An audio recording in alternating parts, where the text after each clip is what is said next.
What's up, friends, and welcome to episode 7 of Frozen Millionaires. So, what do reality TV stars, Fruity Pebbles, and home renovation all have in common? Well, they're all part of the story that I'm telling today about my first property. Today, I'm doing the first installment of a series that I'm calling Storytime. And these podcasts are just me, the microphone, and all the stories that I've accumulated during my career as an entrepreneur.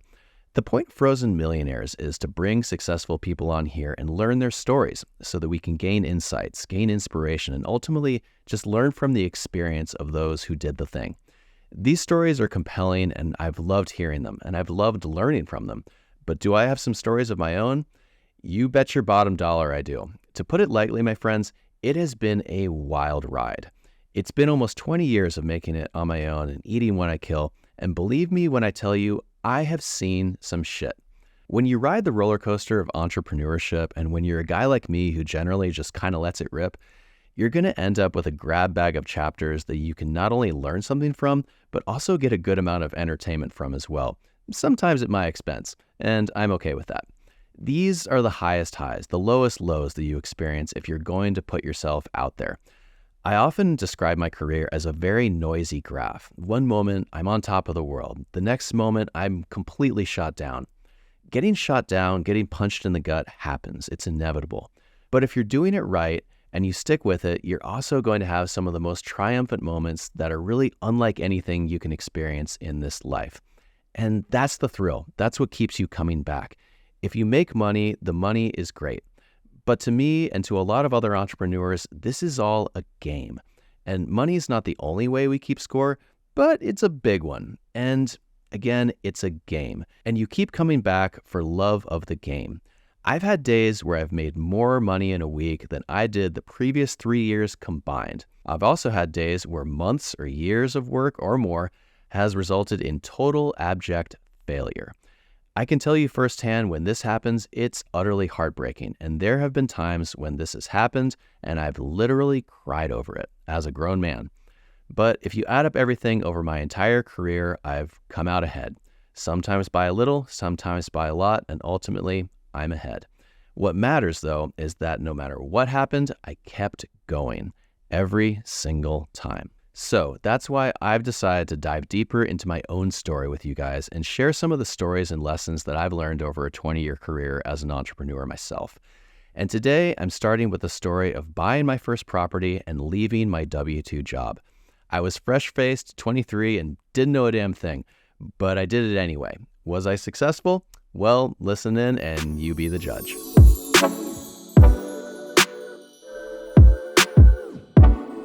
So there I was, 23 years old, fresh out of undergraduate business school and a 6-month tour of Australia and Asia, ready to take on the world. My first job in real estate was working for a Portland developer named Robert Ball. Bob had found success in real estate investment at a young age, and he was converting historical buildings in Portland into condominiums. He moonlighted as a reserve police officer, but he was really moving up in the development world, so definitely he was a good guy to hitch my wagon to. I was hired on first as a property manager for an apartment building he was converting to condos in Northwest Portland. My job was to manage the building and keep the peace as we told everyone they were getting kicked out of their apartments so we could renovate them and sell them as condos. So basically, I was like the whipping boy for a building full of people who weren't really thrilled that they were getting booted. Oddly enough, it was the former owners of the building who were also residents who gave me the most trouble. Little coalitions formed to try and stop the condo conversion, and none of them really ended up going anywhere, but my job was to spy on the rebellion and keep it from boiling over. Eventually, they all left, and I was moved over to the main office to help with the development side of things. It didn't pay much, but let's be honest, I wasn't worth a whole lot. It was a good first gig to get some practical experience in real estate, and I did have some proximity to a guy who was doing big things. Did I like Bob? It's funny how my perspective has changed since I left that job after about a year. If you asked me back then, I would have told you that Bob was impossible to please, super rigid, hard to work for, and frankly kind of an asshole. But looking back on it now that I have the benefit of having spent a lot of years as the boss rather than the employee, I understand a lot better why he was the way he was, and I'm actually very thankful that I had an experience with a hard boss early on in my career. Bob and I got along just fine, and we parted on good terms. But I was young at the time, so there were plenty of times he'd have to just crack the whip. And I think Bob never really liked having to crack the whip because after a while, he hired on an office manager to do it for him. And man, oh man, did he ever find the guy. The newly hired office manager was a guy named C.W. Jensen. And if that name sounds familiar, it's because he was something of a reality TV star at the time. CW was a longtime commentator on those world's craziest police videos that were popular in the late 90s and early 2000s. He was basically the guy you called for your cop show when you needed a tough-talking guy for some sound bites in between the crazy clips of people running from the cops. Sort of like an early-stage YouTube reaction video guy. He was a recently retired cop and very much a no-nonsense guy, and he didn't like me one bit. To him, I was a back-talking slacker 20-something-year-old kid who didn't know shit. And he was kind of right. But he was fresh off of being a cop and still very much in that mode and mindset. So at any other point in his professional career, he would take guys like me, spike them onto the concrete like a football, and shove them in the back of a police car. Problem solved. But he wasn't a cop anymore, and you're not allowed to tackle and handcuff people in the office. So occasionally I'd poke the bear because I was young and kind of an asshole, and goddamn, the guy was just so quick to lose his temper and turn all shades of crimson and crush whatever he was holding in his hands into powder, because I just couldn't resist. So when CW would get pissed at me, you could literally watch this man's brain short-circuit in real time as he held off the urge to body slam me like a perp. I think a lot of the time he spent at his desk was just him and his thoughts, trying in his mind to chart a justifiable course to putting me in a chokehold right there in the office. And there were a few times that I was at least 90% sure he was about to launch me through the drywall, which he very easily could have done because he was a very large, very imposing guy. But instead, he'd get pissed, I'd see him turn purple, he'd take a deep breath, lean in very closely, and barely above a whisper, tell me to shut the fuck up. Out of self-preservation, I complied every time. Trust me, you would have too. So as I'm working at my W-2, I am on the hunt for my first property. I didn't have any money, but keep in mind, this was the days of stated income loans and 100% financing. So I was looking for a place that I could buy, ideally a duplex, and live in one side while I fixed up the other. Never mind the fact that I had zero experience with home renovation, but I'd read Rich Dad, Poor Dad, and I was convinced that real estate was going to be the way that I was going to make it big. I didn't have my real estate license yet, so I enlisted the help of a guy who helped my parents sell their house some years back. This was a guy named Lee Davies. If you've heard of Lee, then you might be involved with real estate on the west side of Portland. Back then, and to this day, the guy is one of the top producing brokers in the west suburbs of Portland. So I met with Lee, and he passed me off to an underling to help me find a property. I get paired up with a guy named Dirk Hamura. And if you've heard of Dirk, it's probably for the same reason that you've heard of Lee Davies. Dirk would go on to become one of the top producing brokers on the west side and maybe the entire city. But anyway, at that point in time, Dirk was kind of new-ish to real estate, but he was pretty solid near as I could tell. Not that I had any point of reference, but whatever. I had a guy, and my team was off to a running start. So Dirk starts sending me listings, and I start combing through the internet for deals. It never even occurred to me to try and source a deal off market. I was only looking for deals that were listed. Big mistake. I must have looked at 1,000 deals before I found one that I liked. Just like any homeowner, I was having to make some sacrifices. The biggest one was location. I wanted this thing to have decent cash flow, and that was really hard to do in a nice neighborhood. So I had to pick a neighborhood that had the potential to improve, but was lower priced. Back in the early 2000s, neighborhoods in inner Northeast Portland were kind of hit or miss. Irvington and Alameda were both really nice, but there was very little multifamily there, and it was priced accordingly. I was looking at some of the grittier areas like St. John's, Sabin, and Woodlawn. These neighborhoods have all gotten a whole lot nicer for the most part, but back then they were a little dicey. So I find a duplex in the Vernon neighborhood right off of Northeast Killingsworth. Not a great area at that time, but decent proximity to areas that were nice and upcoming like Alberta. Each unit had about 1,400 square feet with about 800 square feet above grade and the rest in a basement, so about 2,800 square feet priced at $180,000. It caught my eye because the price per square foot, even for back then, seemed really low. One side was vacant and in half-decent shape. I'd say it was livable. The other side had almost no pictures and was reported to be in rough shape, quote unquote. It was occupied by tenants who were paying about $500 per month. Pretty low, even for back then. So I make my offer, and just like that, we are under contract for about $180K. I calculated my payment at about $1,000 per month, so things are off to a good start, and my real estate investing career is officially off to the races. So next comes inspection day, my very first one. So my buddy's dad was a home inspector, and he was a really good one. Mark Lindgren was a quiet guy, but he knew a ton about houses, and I knew he'd shoot straight with me. Whatever advice I got from him was good as gold.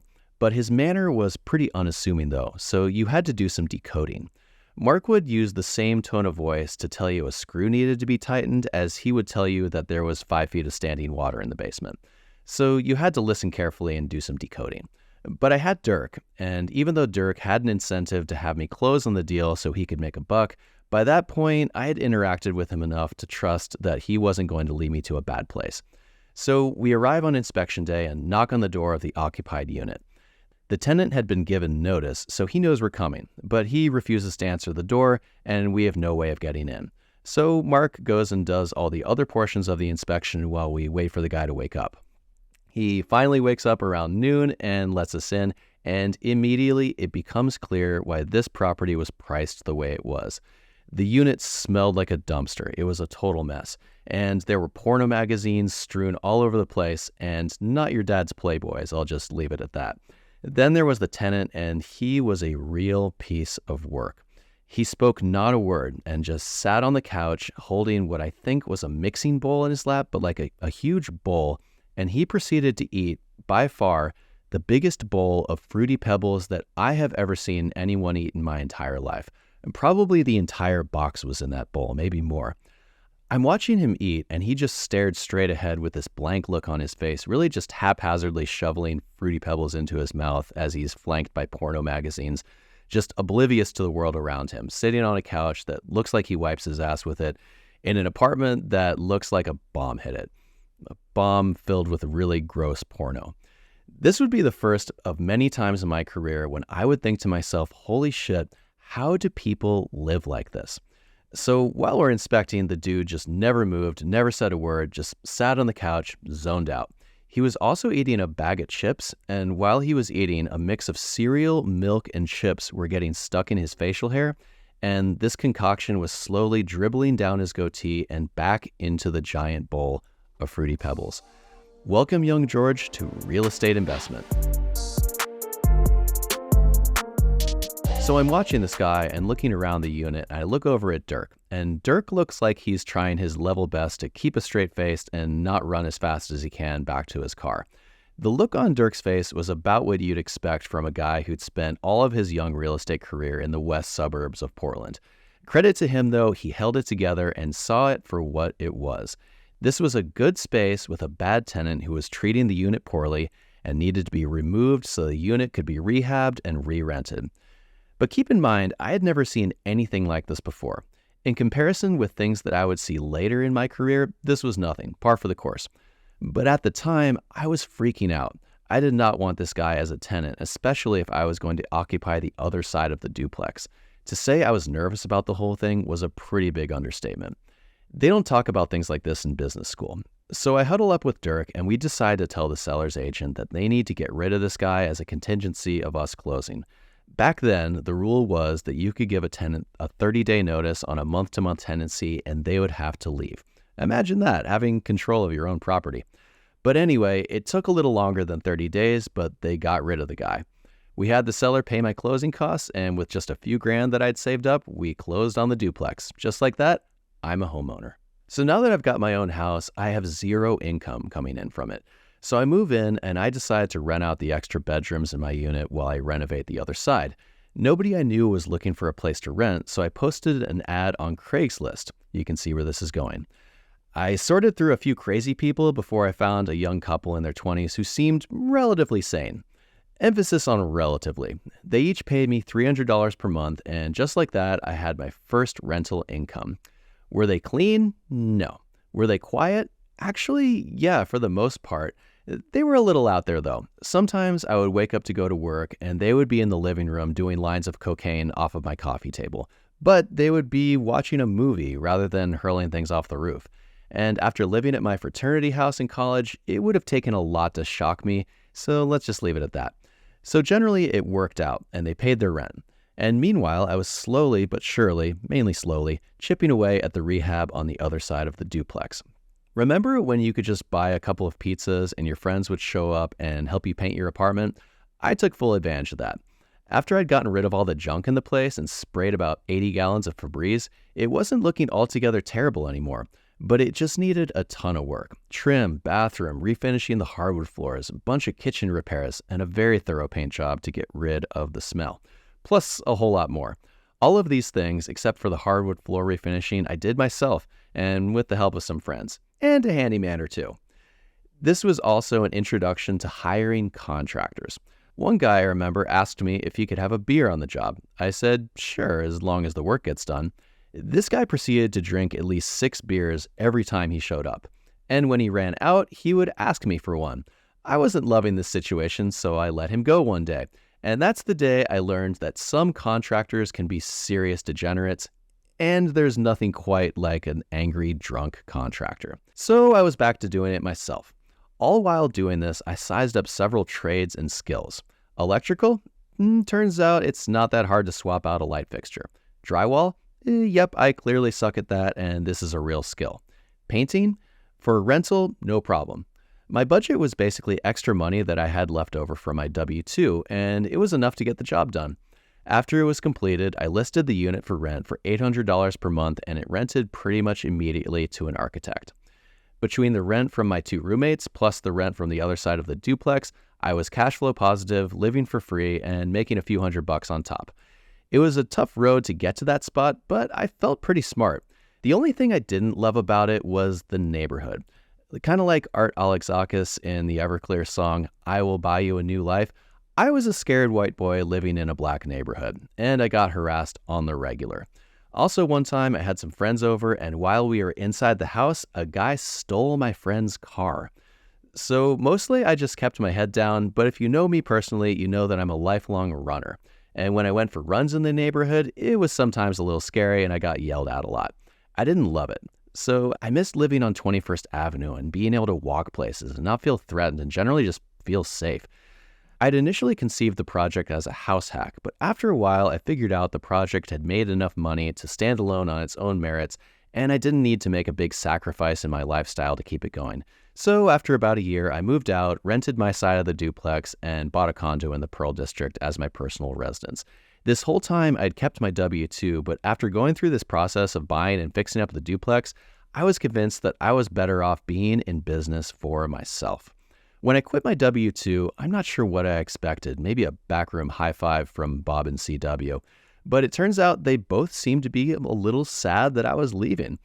If I had to hazard a guess as to why their tune had changed, I think it was because I'd told them about how the duplex renovation was kicking my ass, and I'm pretty sure they figured that this was my first taste of what the real world was like, and it was delivering to me the ass kicking that I so richly deserved.